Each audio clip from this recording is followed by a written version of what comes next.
Bonjour tout le monde. Deux petites informations concernant le dernier firmware de Armel, la version 4.3 Fusion pour l'UVK1.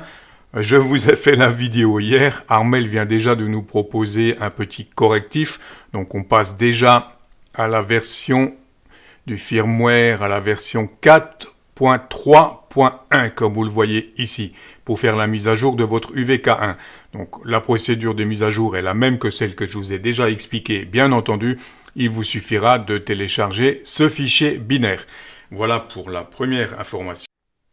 La deuxième petite info que je voulais vous présenter, une fois que vous avez flashé votre UVK1, donc avec le dernier firmware spécifique d'Armel, la version 4.3.1, vous allez pouvoir connecter votre UVK1 sur votre ordinateur et récupérer sur l'ordinateur l'écran, une copie d'écran de l'UVK1. Armel vous avez déjà présenté cette application en ligne, vous avez le lien ici, je vous mets le lien en descriptif et donc depuis cette page, vous connectez votre UVK1 sur l'ordinateur en utilisant la fiche de broche, ce qu'on appelle la fiche Kenwood, et non pas le port USB. En USB-C, ça ne fonctionnera pas. Il vous faut le câble spécifique de type Kenwood, à deux broches. Donc, vous connectez votre radio en USB, vous allumez votre radio, connexion, on vient récupérer le port COM spécifique associé, connexion. Et à partir de là, on va donc récupérer l'écran, une copie d'écran de notre UVK1. Ça fonctionne très très bien.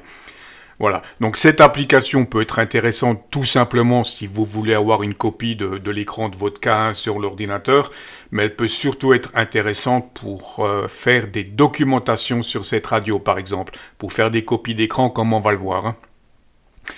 Donc là, j'ai récupéré la copie d'écran de mon UVK1. Ici, vous avez l'aide en ligne.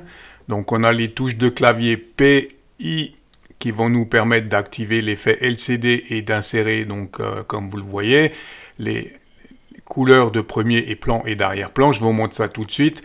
La première touche, c'est la touche espace du clavier qui va donc nous permettre, voilà, de faire une sauvegarde, une copie d'écran de ce que vous avez à l'écran. Ensuite, on a la touche P, donc pour pixeliser, comme vous le voyez, et on a la touche I du clavier pour inverser l'écran. On a également différentes couleurs à notre disposition, comme vous le voyez, G, O, B et W, qui vont donc nous permettre, donc là je suis en blanc, j'appuie sur la touche G du clavier pour passer en gris, la touche O du clavier pour passer en orange, la touche B du clavier pour passer en mode bleu et la touche W pour revenir à white. Voilà pour les différentes couleurs, je vais rester en bleu, j'aime bien. Et avec les touches haut et bas de votre clavier, vous allez pouvoir modifier la taille de l'écran également. Voilà, comme vous le voyez, en fonction de vos besoins, vous allez pouvoir agrandir cette image.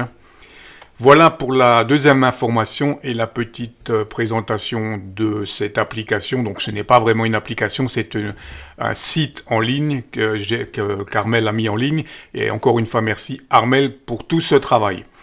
J'espère que cette petite vidéo vous aura intéressé. Je vous dis 73 et comme d'habitude, à très vite.